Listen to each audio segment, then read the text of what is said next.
Once upon a time, in a land not so different from our own, lived a man who was on an endless quest to find a wife. He traversed the country looking for his perfect mate. He met young women, old women, fair and rich, and homely and poor women. Yet none were to his liking. And as he began to tire from his fruitless hunt, his heart began to harden. Bitterness began to fill his soul, and greed and selfishness became his driving force. One day, he came upon a woman unlike all the rest. She was perfect, young, beautiful, wealthy, and in possession of a truly unique quality. You see, the man didn't fall in love with her generosity, kindness, or wit, but rather her solid gold shimmering right arm. They married at once, and although he swore otherwise, it was her golden arm that he prized above all her other gifts. Suddenly, on one cold and lonely evening, the young woman passed. Her husband mourned her loss greatly, displayed true grief and loss. But it wasn't his wife that he missed, but rather her golden arm. So under the cover of night, he creeped to the cemetery and dug up his wife's fresh grave, pulled back the coffin's lid, and looked down upon his wife's lifeless corpse, his eyes drawn to the gilt of her right arm. He cut the arm off and covered up the grave, hoping no one would notice the theft. Quickly, he began to journey home, when all of a sudden, a forceful wind blew his lantern out. He stopped, looked around with fear and curiosity, when he heard, mixed in with the howling wind, a whisper say, "Where is my golden arm?" Terror filled the man, and he tried to reason with himself that surely it was just the wind. Yet, as he continued on, once again, the wind wailed the unmistakable cry, "Where is my golden arm?" It was closer now, clearer, and unmistakably angry. He began to run back to the safety of his farmhouse, ditching the dark lantern and shivering and shaking as he tumbled over branches, logs, and his own leaden feet. Once safe in the house, he ran up the stairs, hid under the bedclothes, clutching the golden arm. The wind, however, followed, blew open the front door, whooshed up the stairs, and forced open the bedroom door. He could feel the frost of the gale surround his hidden body. The wind whispered, "Where is my golden arm?" Then silence fell over the room. Suddenly, the covers blew off of the man's shaking frame, leaving him guilty and exposed. He could feel his wife's rage plunge forward, knocking him backwards on the bed, while the wind screamed, "You've got it!"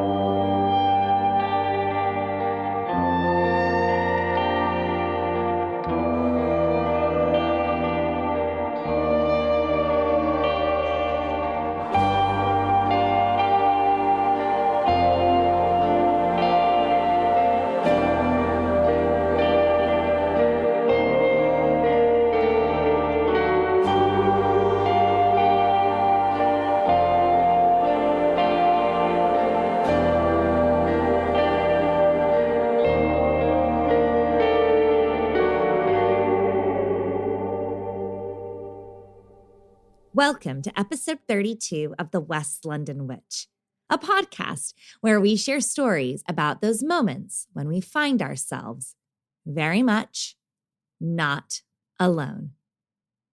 You might recognize the fable of the Golden Arm, most famously told by American author Mark Twain. Mark Twain is the pseudonym for Samuel Langhorne Clemens, the man responsible for the classic stories of Life on the Mississippi, The Adventures of Huckleberry Finn, and The Adventures of Tom Sawyer.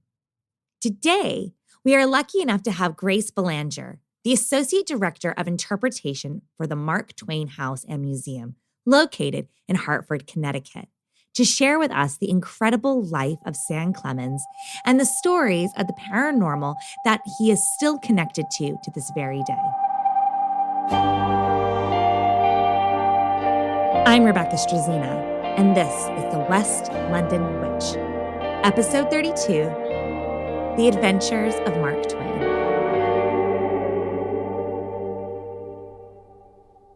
All right, well, I guess it's best to start at the beginning. Samuel Langhorne Clemens, the gentleman we know as Mark Twain, was born in 1835.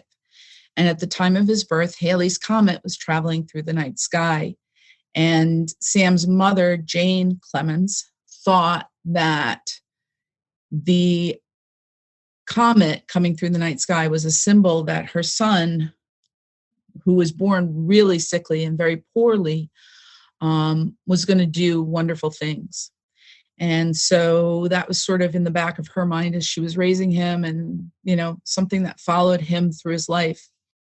Sam was born in Florida, Missouri, and grew up in Hannibal, Missouri, in a very traditional home full of Midwestern sensibilities and superstitions.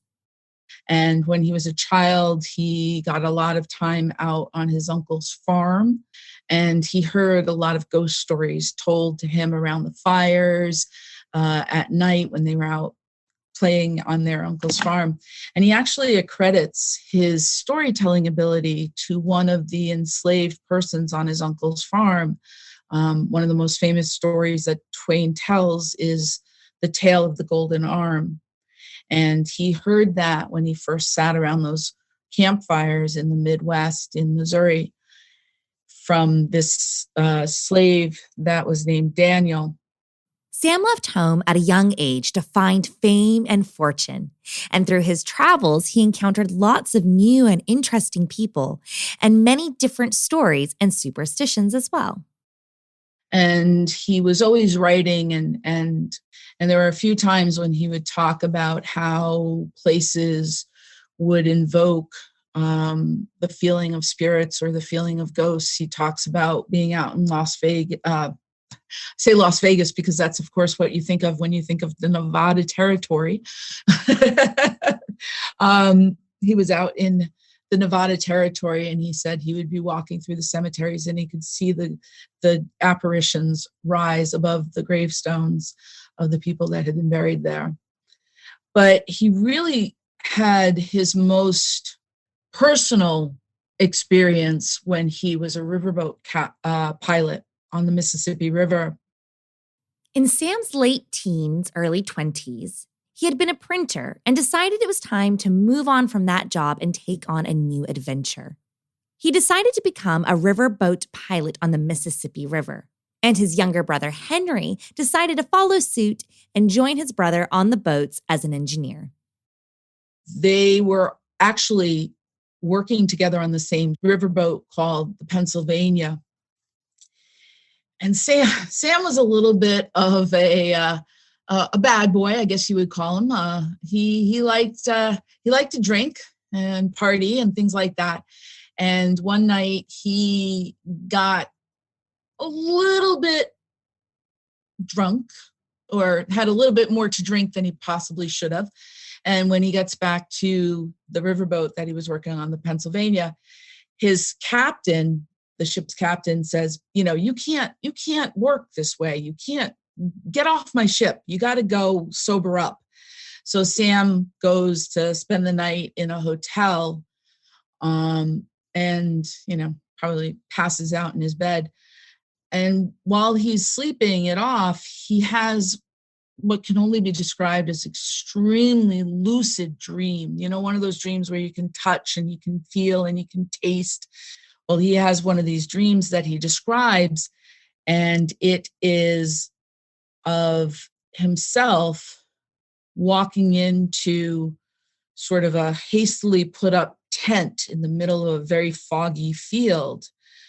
And as he walks over to a bed, he sees his younger brother, Henry, laid out under some pristine white sheets, obviously been very harshly injured, burns on a good portion of his body.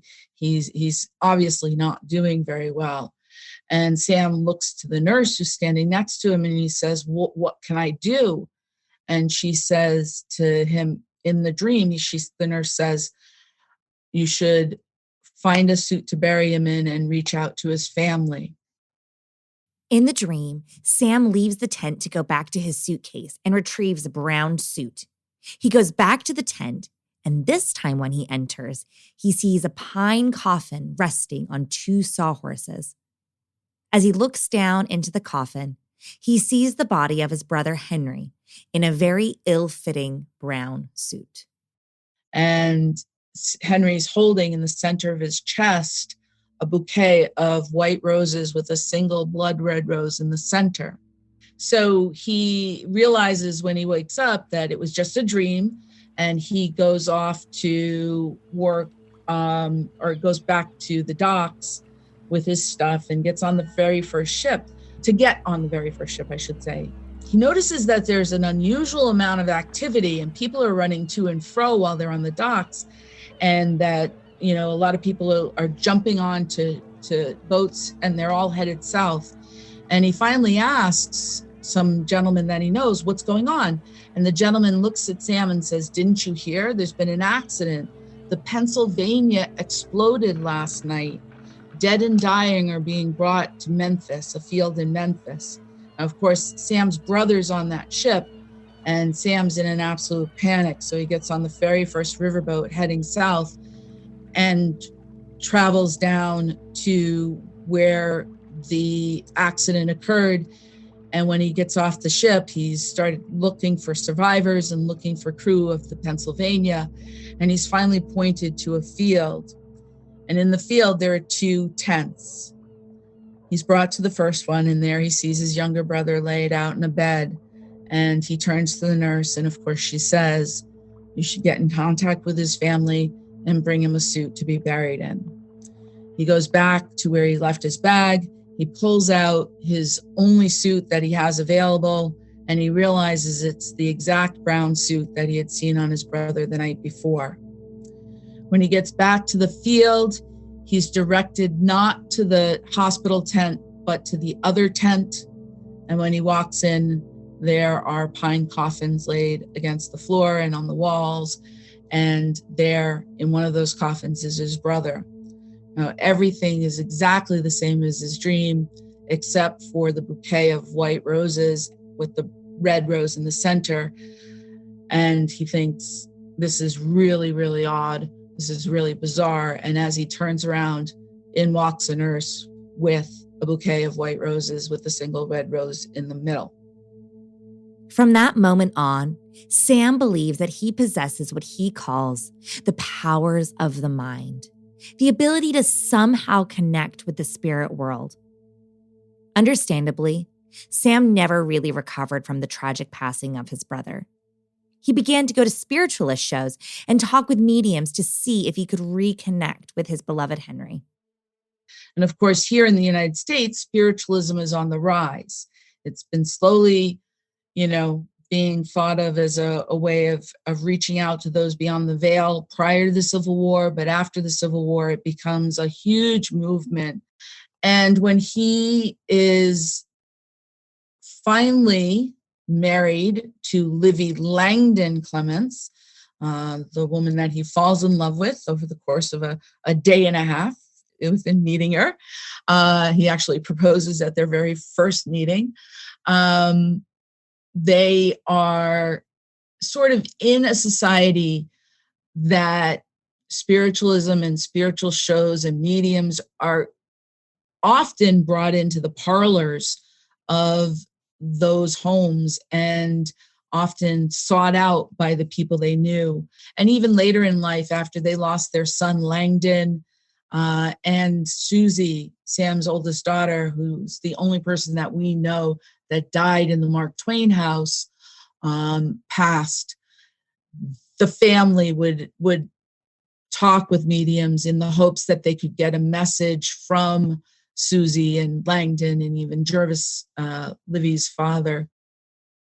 Unfortunately, Sam never did connect with any of his lost loved ones, but he certainly did try, and he had a very open and hopeful view of the supernatural. All of this brings us to what's going on in the Mark Twain house today. The Mark Twain house was owned by Sam and Livy Clemens for 17 years, and over the course of the 17 years, they were a very happy family. Unfortunately, in 1891, Sam had made some really bad investments, and they had to leave Hartford to go live in Europe, where it was actually less expensive to live in hotels and rented homes than it was to maintain a house in Hartford, Connecticut, which at the time was the wealthiest city in the United States. Sam is traveling around Europe, giving lecture tours and trying to rebuild the fortune that he lost. And his family is basically all over the globe. Mom, Livy, and the girls are at some point in Berlin and one point in Paris. And, then two of the girls come over and stay with their grandmother in Elmira, New York. And Sam and his middle daughter and his wife are still over in Europe. So they're really split up for about 5 years. There's really not a very coherent family unit. And it's at this point in 1896 that Susie, Sam's oldest daughter, and the one that we all suspect was probably his favorite, comes to Hartford to visit. And while she's here in the summer of 1896, she falls ill. And the people that are renting the house from Sam and Livy Clements say to Susie, come home. You'll stay here in the house. You'll recuperate among your own things. And, the family had intended the whole time that they were over in Europe to return to Hartford once they had rebuilt the fortune. So Susie went home, ready to heal in a familiar environment. Yet sadly, on August 16th of 1896, Susie died of spinal meningitis. And Sam and Livy were half a world away when she fell ill. And Sam learns of Susie's death by a telegram that simply states, Susie has been peacefully released. Now, the worst part about that is, of course, at this time, ship-to-shore communications is non-existent. And Livy and Clara, Sam's middle daughter, and his wife are on the ship that she had immediately jumped on to go home to be with her daughter during her illness when the news comes to Sam that Susie's passed. So Sam has no way of reaching Livy to let her know that this has happened. So he telegrams everybody he knows in the United States that's near New York Harbor and asks them to go meet her ship at the time that it's supposed to, land. Unfortunate, so that she doesn't learn the news of her daughter's death from somebody, a stranger or something. And when she gets there, the intent is that people that she knows and people that love her will be there and able to impart the news. And he's immediately going to return the next ship and be there for her. Unfortunately, the ship got to shore 6 hours early, and Livy learned of her daughter's death by the headlines in the New York newspapers. Livy refused to ever go back to the house, and the family eventually sold it in 1903. Originally, it was sold to a private family. Then it became a school for boys, a boarding house for women, then the children's branch of the public library. It became apartments for a spell. And in 1929, the Mark Twain house was acquired by the Friends of the Mark Twain house. Of course, 1929, really bad time to acquire property here in the United States. So they couldn't start the restoration of the home or start the museum up until the mid 1950s, but they did hold on to it very tightly and they kept it as intact as they could. And they finally started restoration on the property in the 1950s, at which time things started to happen in the house. You know, people started reporting, or in whispers, not officially reporting, but in whispers. You know, there was talk about smelling cigar smoke throughout the house, very prominently smelling cigar smoke at odd times of the day and night. And then there were reports of apparitions, a woman in white, a woman in black, an African-American gentleman, a caretaker type person. All of these sort of stories were circulating sort of behind the scenes, nothing official. Nobody would ever talk about anything official until 2009. In 2009, a woman visiting the Mark Twain house took a photo of the house at twilight. On further inspection, she noticed that there were two female figures in the window, a woman and a child looking back at her. Shocked at what she had captured, she contacted the management of the Mark Twain house, as well as Smoking Gun Research Agency. Smoking Gun contacted the Mark Twain house and asked to do an investigation. From there, things really took off. It wasn't long before the Sci-Fi Channel had featured the Mark Twain house on Ghost Hunters, and the house began to gain renown as a haunted location. And rightly so. The paranormal activity is truly incredible and really connects the past to the present.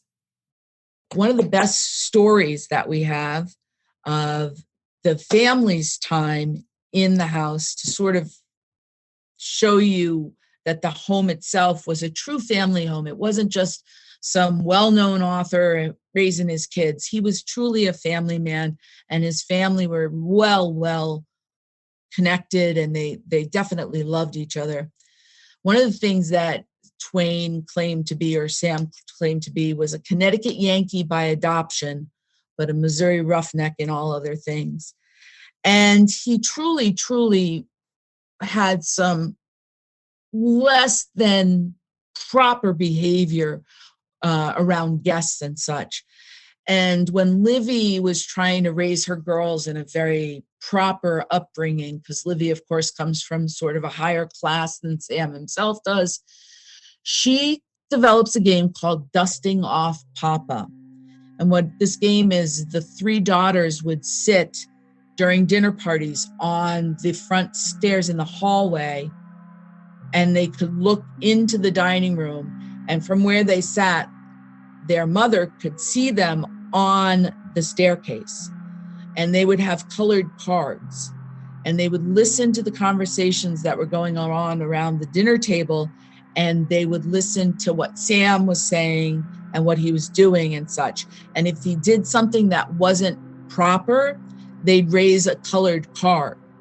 So if he didn't use his napkin, it would be a blue card, or if he swore, it would be a green card, or if he didn't use the right silverware, it would be a yellow card. And so Livy had the girls trained to raise the colored cards, and then she had Sam trained to listen for the color to be worked into the conversation. And if the girls raised a blue card, Livy would include the word blue in the next statement that she made, and Sam would have to adjust his behavior. So this is a regular game that the kids played with Mama and Papa when they were in the house. And that leads into the story that one of my colleagues, a gentleman named Andy, tells of a time when he was in the front hall. He was talking to a group visiting, learning about Mark Twain, and as he looks up on the staircase, he sees three glowing blue figures sort of standing along the stairwell, looking towards the dining room. And he says that they're trying to engage him in play. It wasn't scary. It was very playful. It looked like they were ducking down and they were peeking up over the banister, and they were trying to play hide and seek with him. So his experience ties directly into something that we know happened in the house. It's also known that while the family lived in the home, they had many servants, the most famous of which was George Griffin, the family butler. He was a former enslaved worker who made his way north in search of a better life and became a fond addition to the Clemens home.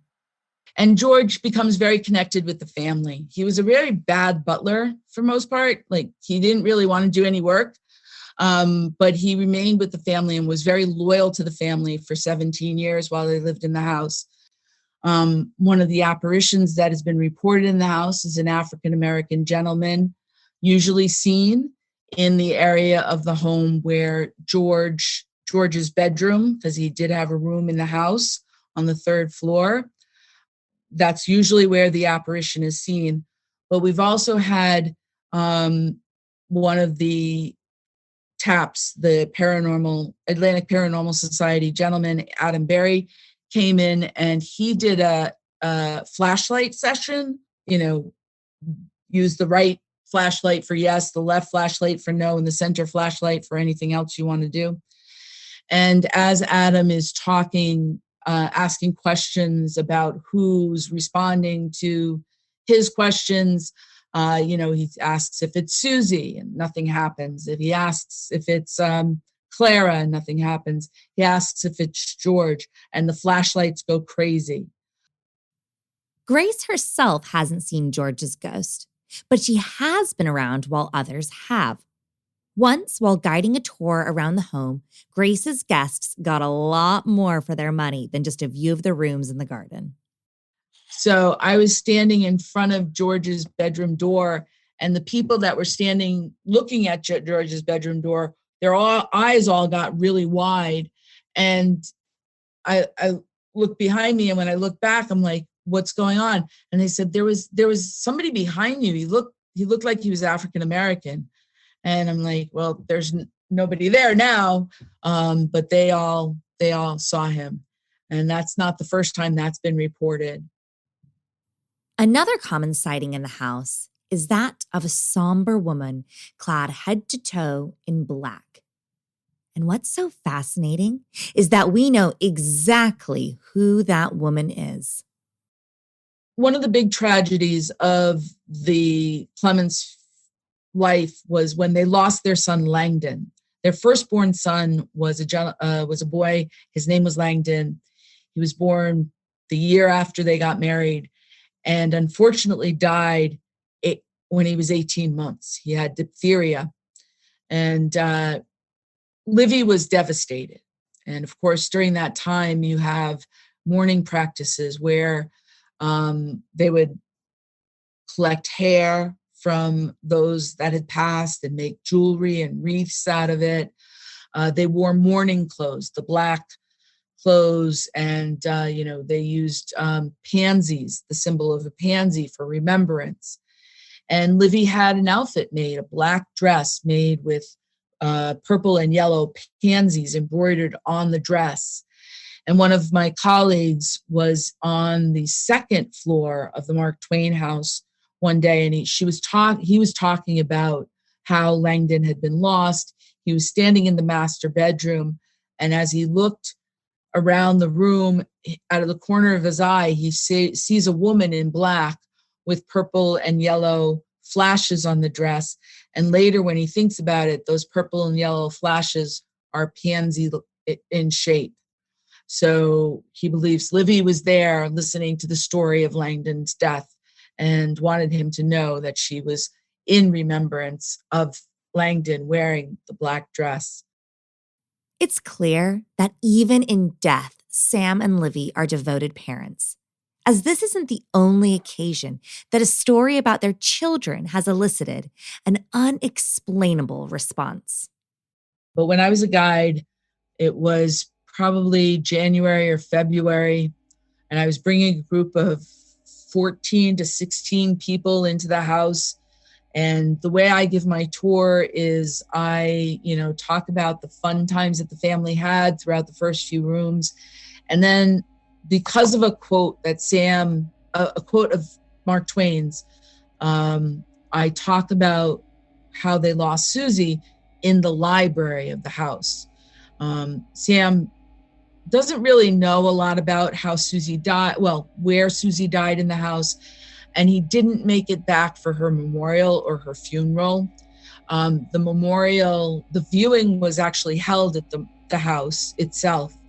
And when he talks about it in his autobiography, which he wrote many years later, he talks about how he hoped she was laid out for her viewing in the library where he, she, and Clara had been children together, referencing all the times that they played games in the library and such. And just as I finished that quote one day, it was twilight and I was with this group of 16 people. The loudest noise you could possibly imagine occurred sort of off to our left and above us. And it sounded like a cabinet had fallen on the ground or somebody had broken something, and everybody in the group heard that noise. They all heard it and we all jumped. It was so loud. And I didn't know how to explain it. And I was worried that something had happened or a visitor that was on another tour had fallen or something horrible had occurred. So I asked my group to stay in the room and I walked to the door, and coming in the front door was another tour group. My colleague, Jason, was bringing in a group. And I looked at him and I said, "What was that noise?" He's like, "What noise?" Nobody else had heard it. The group that was up on the second and third floors didn't hear the noise either. It was just my group. And the timing of it was just so suspicious because it was just as I finished the story about Susie. And when the Atlanta Paranormal Society comes in to investigate the house, they talk a little bit about the experience that me and my group had had. And as they finished talking about it in the recording and in the episode, they hear the noise, the same exact noise that I had heard and my group had heard. And they go chasing it around and they can't find it either. So we all call it Grace's noise. The great thing about the Mark Twain house is that nearly all of the spiritual encounters have been mainly fascinating, not frightening. You really feel as though you're getting the opportunity to glimpse back into the past, into the life of the Clemens family. But of course, there are always exceptions to the rule. We started giving graveyard shift tours, is what we call our ghost tours. And one year we had a woman who decided to bring her elderly aunt on the tour. And at the very beginning of the tour, she explained to the tour guide that the aunt didn't speak a lot of English, so she was going to be translating the tour to the aunt. Ross, who was the tour guide, said, "No problem, that's fine." And as they're walking through the house, Ross is telling all the stories and all the experiences that people have had. And they're going from the second floor to the third floor in the house when the woman who doesn't speak English, the aunt, sort of has some kind of fit and starts wailing and starts sort of crawling up the stairs like she's trying to get away from something. And when she gets up to the top of the stairs, in perfect English, she says, "Get out, leave now, get out." And Ross is watching all of this and looks at the niece, and the niece is like, "She doesn't speak English. This isn't her." The woman just sort of went silent after that. And Ross called me. I was at the front desk and security to have the woman helped. And basically what it was explained to us later by the niece was that the elderly woman saw an apparition coming up the stairs towards her, and she tried to crawl up the stairs to get away from the apparition, and the apparition went into her and wanted this woman and her niece to leave the house. Like, they had to get out. There was something wrong. As truly terrifying as this experience was, I believe that the Clemens family and Sam himself are happy with the way the house is being preserved and enjoyed by the public and the incredible staff who pour their love and dedication into keeping the memory of the family alive. Not all that long ago, we had a medium come through, and she was talking with my colleague, Rebecca, about what her impressions of the house were. And they were standing in what's called the mahogany guest bedroom. It's a first floor guest bedroom. It's the largest bedroom suite in the house. It is beautifully appointed. It's the last room that we restored. And Rebecca and this medium were standing in the room, and the medium goes, "Can you feel him? Can you feel him?" And Rebecca goes, "Who?" And the medium says, "He's here. He's right behind you.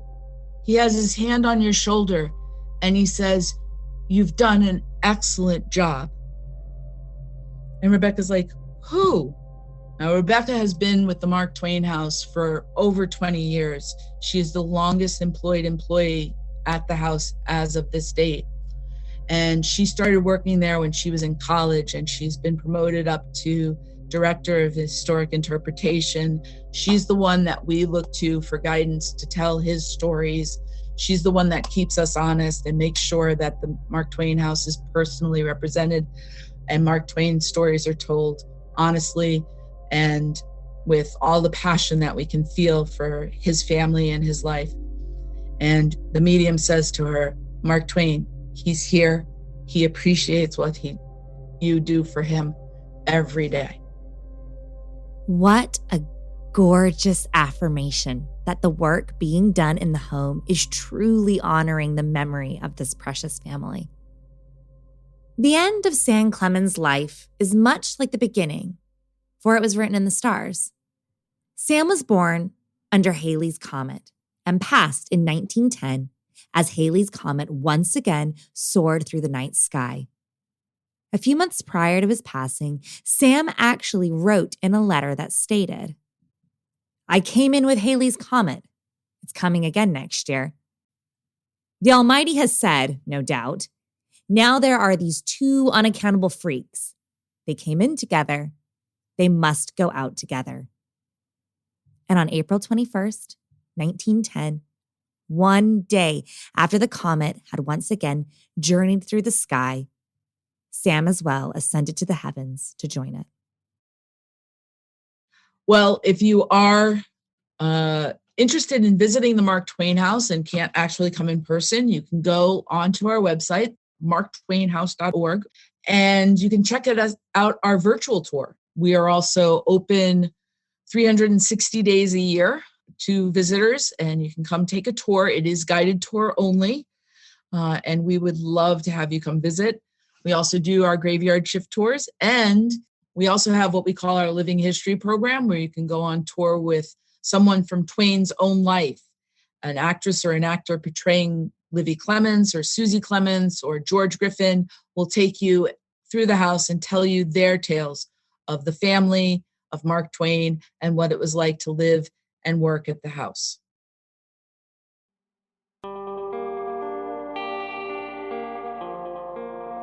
Do you have a spooky story you'd like to share? I'd love to hear it. Drop me an email at thewestlondonwitch@gmail.com or find us on Instagram and Facebook at The West London Witch. If you enjoyed today's episode, don't forget to subscribe, rate, and review. And come and follow us for additional content on Instagram and Facebook. Until next time, merry meet, merry part, and merry meet again.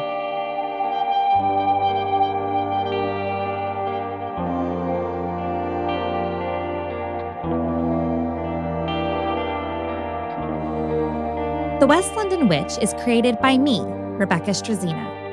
Our sound designer and production magician is the incredible Danny Cross. Our theme music was bespokely written and performed by the wickedly talented Kyle Hall. Our cover art is the beautiful collaboration between Lizzie Wilson and Jake Bowser. Special thanks to Miss Sinead Bowers, our quality control and biggest cheerleader. And thank you to you, all of our listeners all over the world. These are your stories. Thank you for sharing them